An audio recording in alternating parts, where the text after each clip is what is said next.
Good day, Papa Mama. How are your legs feeling when you first rise in the morning? Sometimes even the simple act of standing can remind us how quietly strength slips away when we stop asking our body to answer back. You walk, you stay active, you try to do everything right, yet the stairs feel steeper, the couch feels deeper, and each step carries a little more weight than it used to. But what if the reason isn't weakness, but silence? After 60, the body doesn't respond to movement alone. It waits for a different kind of signal, one that tells your muscles it's time to wake up again.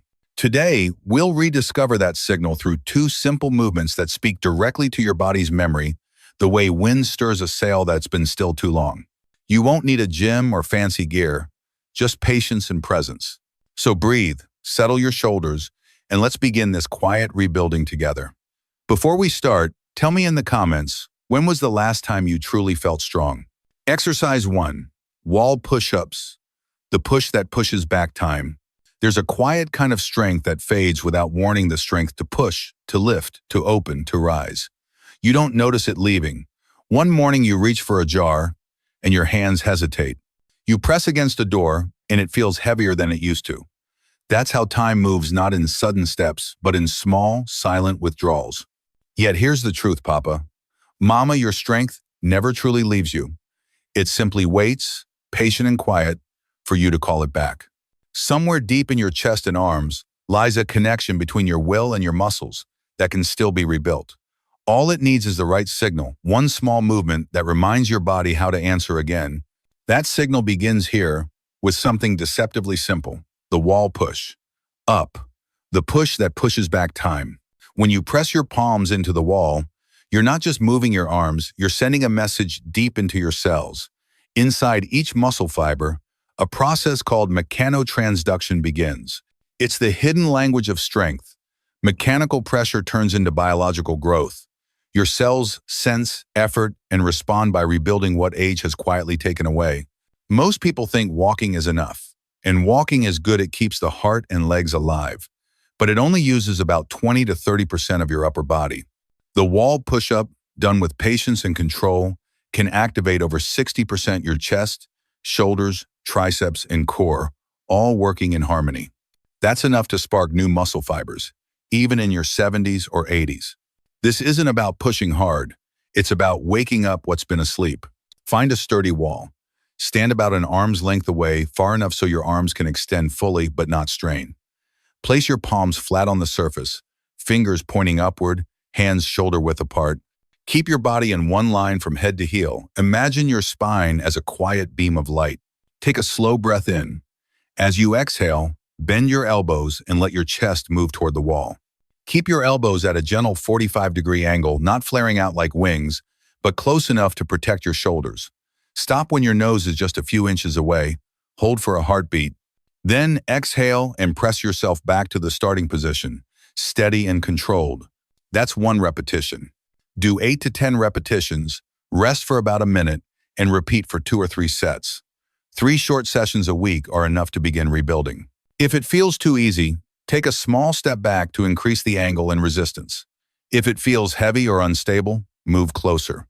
The wall is your partner, not your opponent. It will meet you where you are. The beauty of this movement lies not just in the muscles it builds, but in the posture it restores. As the years pass, gravity pulls us inward. The shoulders round, the spine curves, and the lungs have less room to breathe. It happens slowly, like a story folding in on itself. With every wall push-up, you unfold that story. Your chest opens, your ribs lift, your breath grows deeper. Oxygen travels more freely through your blood, bringing clarity to your thoughts and calm to your mood. This simple motion reawakens your respiratory muscles, the diaphragm and intercostals, helping you breathe like you once did, full, free, and unhurried. When the breath deepens, the mind steadies. When posture returns, confidence follows. But there's something else happening, something invisible yet powerful. Each time you perform this movement, your nervous system practices coordination. The brain sends sharper, cleaner messages down to your muscles, and the muscles respond faster. This communication, repeated again and again, strengthens what's known as neural activation.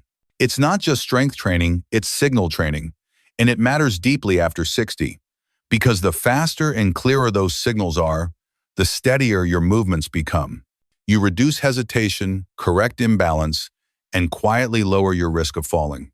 It's one of the simplest ways to protect your independence, not by doing more, but by doing better. For most older adults, this movement is completely safe. But if you've had serious shoulder injuries, rotator cuff surgery, or unstable joints, check in with your doctor or physical therapist first. Adjust the distance, the angle, or even the pace. Listen to your body the way you would listen to an old friend, not with impatience, but with respect. Pain is not the goal. Presence is. I once worked with a woman named June. She was 71, strong-minded and proud, but she'd begun to avoid lifting anything heavier than a small grocery bag. Her back hurt, her hands trembled. She said she felt like her upper body was fading away. We started small, 3 sessions a week, wall push-ups only. In the first week, she felt silly. "I'm just pushing a wall," she said. But by week 4, she could feel the tension lifting from her shoulders. By week 8, she noticed her breathing felt easier, her posture taller. And by the 3rd month, she said something that stayed with me. "I feel like my upper body belongs to me again." That's the quiet victory we're after, not muscles for show, but ownership of your body again. This movement won't make headlines. It won't turn heads in a gym, but it might just help you open that tight jar without asking for help, or rise from bed in the morning with a little more steadiness, or push open a heavy door with ease and not even notice it happened. Because that's how real power returns, not with noise, but with normalcy. Over time, something subtle will shift. Your chest won't collapse forward as much. Your gaze will lift a little higher. The space inside your lungs will feel wider. You'll stand closer to who you were, meant to be upright, calm, capable. And in that moment, you'll realize this was never just a workout. It was a conversation between your body and your will, between time and determination. Every push, every breath, every pause said the same thing: "I'm still here." So take your time, find a wall, place your palms against it like greeting an old companion. Breathe in slowly, exhale gently, and begin the small motion that turns effort into renewal. You're not fighting time, you're collaborating with it. You're not proving your strength, you're remembering it. And every push you make, no matter how small, is proof that the power within you never truly left. It simply waited patiently, quietly for this moment to begin again. Exercise 2. Chair squats, the movement that protects your independence. There's a quiet test that life gives us every day, the test of rising. Getting up from a chair, stepping out of bed, standing after tying your shoes. For decades, it's something we do without thought. But one day, it starts to demand effort. The knees hesitate, the hips feel heavy. The simple act of standing tall becomes an unspoken struggle. That's where the slow loss of independence begins, not in a hospital, but in the small moments when gravity feels stronger than it used to. But gravity isn't the enemy. In fact, it can become your greatest teacher. Because every time you lower yourself down and rise again, you remind your body how to work with it, not against it. That's the essence of the chair squat, a movement that quietly decides how long you'll be able to live on your feet on your terms. Unlike exercises that demand machines or equipment, this one asks only for what you already have: your body, a chair, and patience. Yet within its simplicity lies something extraordinary, a way to train the largest muscles in your body, the very ones that keep you standing, walking, and moving freely through your world. Your glutes, quads, hamstrings, and calves, these form your body's foundation. Together, they are the engines of independence. When they weaken, daily life shrinks. When they awaken, life expands again. Every time you rise from a chair, you're telling your body, "I'm still capable." Let's begin with something practical. Find a sturdy, stable chair, one that doesn't slide or roll. Stand directly in front of it with your feet shoulder-width apart. Let your toes point slightly outward, just a few degrees, to open your hips naturally. Lift your chest gently, relax your shoulders, and extend your arms forward at shoulder height for balance. Now, take a slow breath in. Imagine sitting down, but don't collapse. Move as if time has slowed around you. Push your hips back first, not your knees forward. Feel the weight settle into your heels. Lower yourself until your thighs are almost parallel to the floor, or until your bottom barely touches the chair. Pause there, hovering just above the seat, then exhale and press through your heels to rise again. That's one repetition, a quiet declaration that your body still remembers how to rise on its own. Start with 8 to 10 repetitions, rest for about 90 seconds, and complete 2 or 3 sets 4 times per week. If you need to sit fully in the beginning, that's perfectly fine. Progress comes not from forcing the body, but from inviting it to remember. Over time, as your legs strengthen, try to hover a little longer above the chair before standing again. That small moment of suspension is where the magic happens, where your muscles relearn control, coordination, and trust. What makes this movement so powerful is not its difficulty, but its design. It mimics life itself, the countless times we sit and stand every day. Training this pattern directly retrains your neuromuscular memory, the connection between brain and muscle that allows you to move smoothly without hesitation or fear. Science backs this up. In one study, older adults who practiced this movement 4 times a week for 16 weeks gained nearly 4 pounds of lean muscle, not fat, muscle. Their balance improved, and their risk of falling dropped by half. That's not just a number, it's fewer hospital visits, fewer lost weeks, fewer quiet defeats behind closed doors. Each time you perform a chair squat, the body responds on multiple levels. Your glutes power the upward drive, they stabilize the pelvis, protect the spine, and restore balance to your gait. Your quadriceps control the lowering and lifting, giving you the power to stand with confidence. Your hamstrings and calves coordinate to steady your movement, ensuring you rise and descend in harmony. Together, they rebuild the architecture of strength from the ground up. And as these muscles awaken, something deeper happens. Your body begins releasing natural growth hormones and testosterone even after 60, not from supplements, but from survival signals. The brain recognizes the pattern this person is standing, lifting, living, so it responds with vitality, sending chemical messages of renewal through your bloodstream. That's not exercise, that's communication. Of course, it's not without care. If you have knee arthritis, recent hip or knee surgery, or trouble balancing, adjust the depth or use support. Place your hands on the sides of the chair for stability. Use a higher surface if needed. Safety is not weakness, it's wisdom. The goal isn't to prove you're strong, it's to remind your body that you still can be. And remember, the body listens to consistency more than intensity. 2 or 3 short sessions a week are enough to rebuild trust between your legs and your mind. I think of Linda, 68, retired teacher, quick laugh, but slower steps. She told me she hated asking for help, getting up from the couch. We began with chair squats. Just 6 reps a day at first. It wasn't glamorous. She called it my 5-minute humility lesson. But by week 6, she stood taller.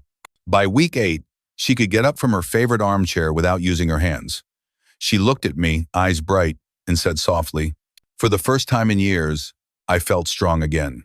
That's not vanity. That's freedom. Because strength isn't measured by how much you can lift. It's measured by how much you can do on your own. There's a dignity that comes with being able to rise unassisted from a chair, from the floor, from any moment life offers. That small motion carries with it the memory of independence, the quiet promise that you still belong to your own body. And here's the thing most people never realize. It's not just the legs that grow stronger, the heart does too. Because every time you stand up for yourself, literally you strengthen more than muscle. You strengthen identity.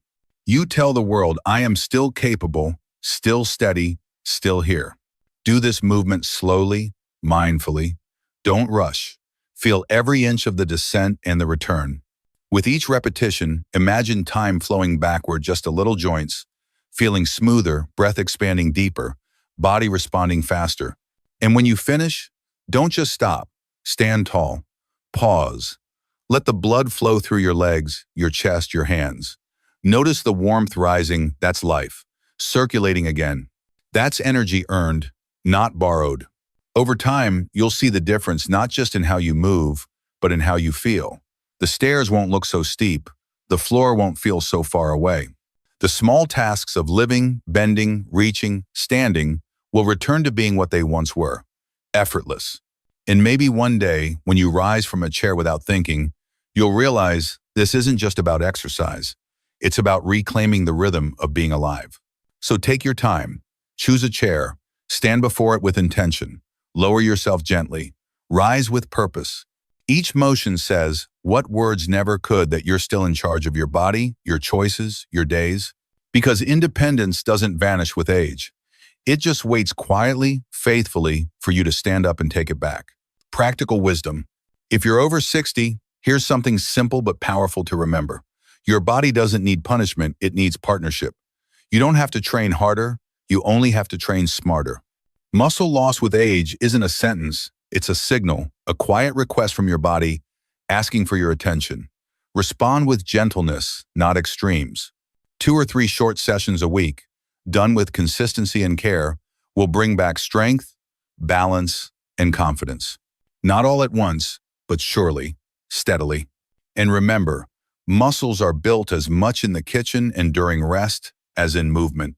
Eat enough protein through the day, hydrate often, sleep deeply, and give your body time to rebuild what it's learning again. Avoid comparing yourself to the person you once were. At this stage of life, function matters more than form. If you can move with ease, stand without fear, and live with less pain, that's real success. Don't chase intensity.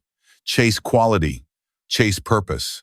Every deliberate breath, every thoughtful rep, every pause between movements tells your body, I still care about you. And the beautiful thing is, your body always listens. Thank you for watching Papa Mama. Before you go, tell me in the comments what small movement today reminded you that your strength is still yours. The wall push, the steady rise from the chair, they weren't just exercises, they were quiet conversations with time itself. Each breath, each effort, each pause was your body remembering how capable it still is. Stay patient with your progress, kind to your limits, and proud of every moment you choose to move. Because these aren't just motions of the body, they're affirmations of life, whispered through your muscles saying, I'm still here. I still belong in this world, upright, steady, and alive.